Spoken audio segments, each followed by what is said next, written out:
नमस्कार साथियों, आप देख रहे हैं लोक समाचार फलोदी। मैं पत्रकार संतोष व्यास।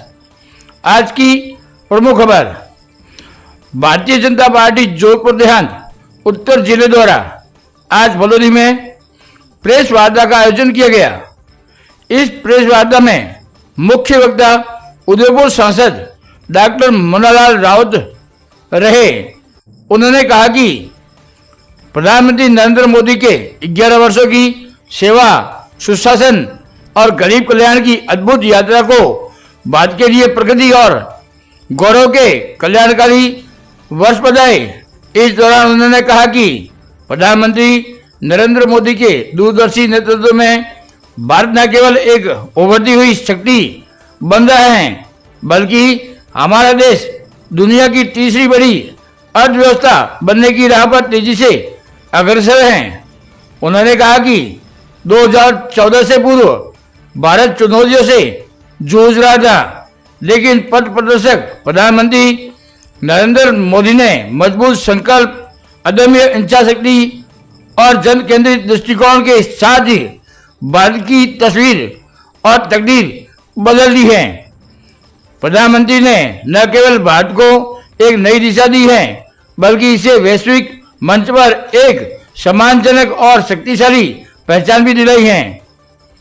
आज भारत की आवाज विश्व मंच पर न केवल आदर से सुनी जाती है, बल्कि उसका सम्मान भी किया जाता है। डॉक्टर रावत ने कहा कि मोदी सरकार युवाओं के लिए पूर्ण रूप से समर्पित सरकार है।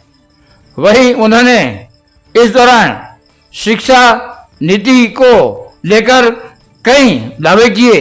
इस दौरान जिलाध्यक्ष मनोहरलाल पालीवाल और कार्यक्रम के संयोजक नरपत सिंह रेडमल सर, फलोदी विधायक पवाराम बिश्नोई ने भी अपनी बात रखी। वहीं प्रेस वार्ता का सफल संचालन जिला मीडिया प्रभारी सुनील कुमार बोर्ड द्वारा किया गया। प्रेस वार्ता में जिला महामंत्री रतन मेघवाल, जिला उपाध्यक्ष धनसुख तरु आदि उपस्थित रहे। विकास चाहता है भारत, और जितना अभाव है, जितना अज्ञान है, जितना अशिक्षा है, उससे बाहर निकलना चाहता है। ऐसे में नीतिगत निर्णय होते हैं, और सबसे बड़े निर्णय जो हुए हैं उसमें पहली बात जो हुई वो हुई रिफॉर्म करना। लेकिन सुधार से काम नहीं चलता। सुधार जब किया है, जनता से वादा किया है, संकल्प लिए है, तो सिद्धि की तरफ आगे बढ़ना है। तो ये जो 11 वर्ष है संकल्प से सिद्धि वाले वर्ष हैं।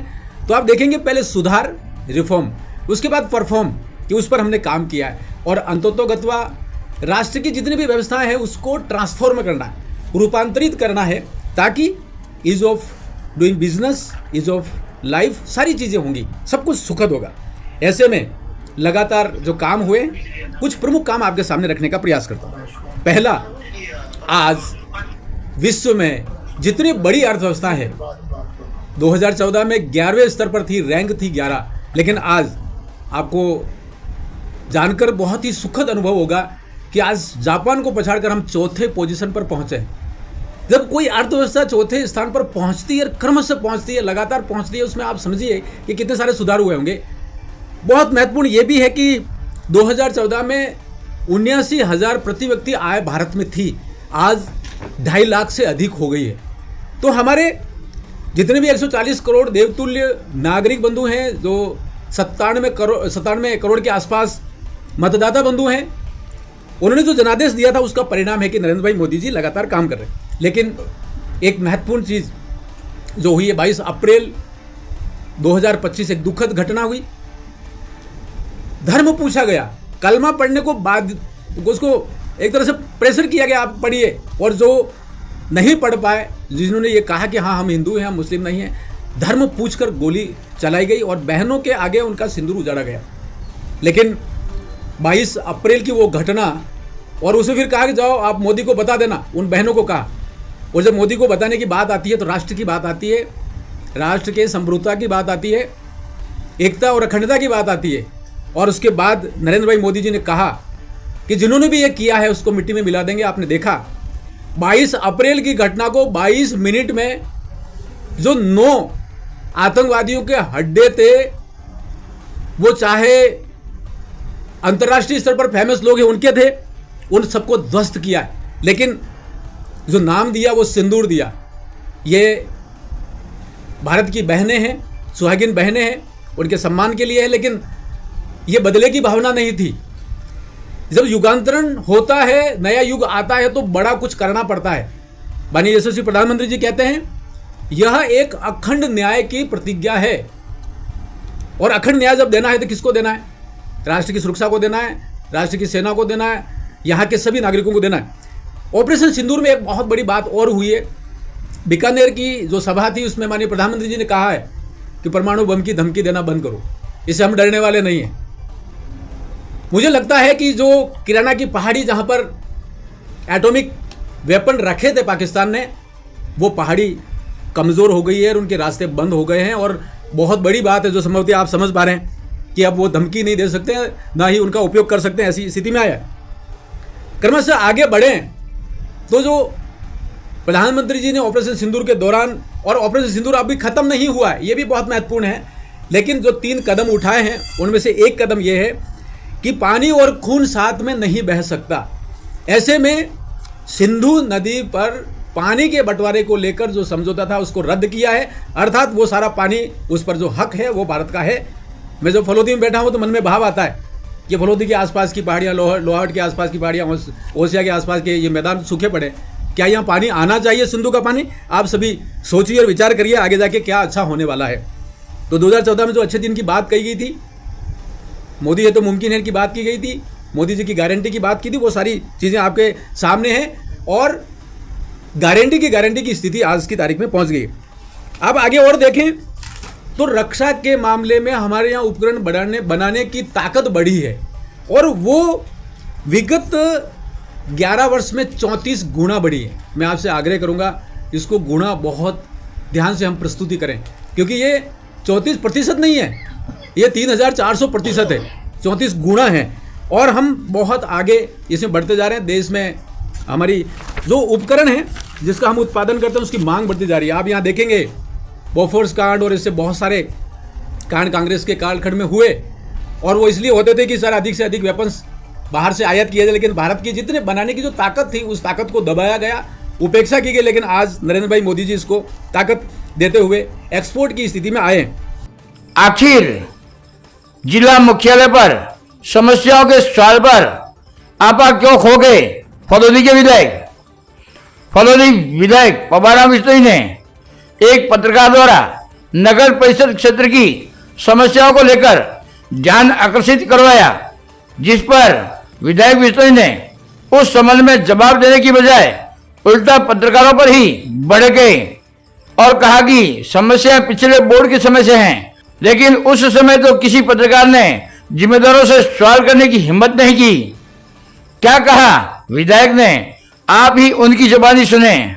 बड़े दुर्भाग्य की बात है, या तो ये वहाँ से जब से 2014 से इस विकास के गति को, इस प्रभाव को देख नहीं पा रहे हैं, या इनकी आंखें चुंधिया गई है।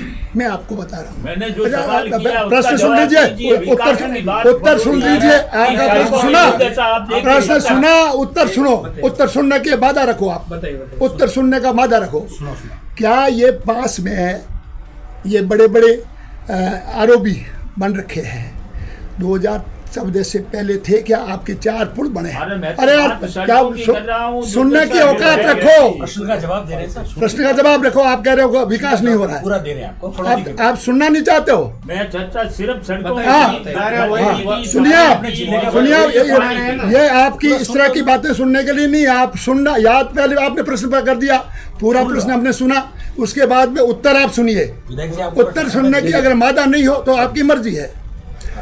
आपने ये 4 बड़े पुल बने हैं, क्या पहले यहाँ पर क्या परिस्थिति थी? इनके ऊपर कितना पैसा लगा है? यहाँ से लेकर के आपके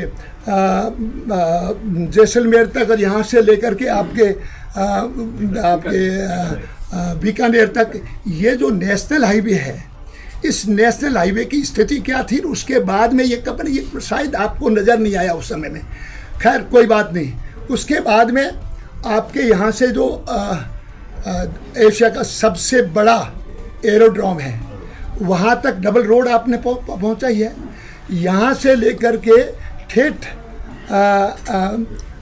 आपने ये, आपको ये पता नहीं चला कि आपने सुना नहीं या कि फलोदी के अंदर एक आज तक का इतिहास का सबसे बड़ा प्रोजेक्ट आपके पास में आया है, और वो प्रोजेक्ट ये है कि सीधा यहाँ से जयपुर के लिए ग्रीन एक्सप्रेसवे बन रहा है। यार ये भी आपने नहीं सुना, ये भी आपने नहीं सुना, ये भी आपने नहीं सुना।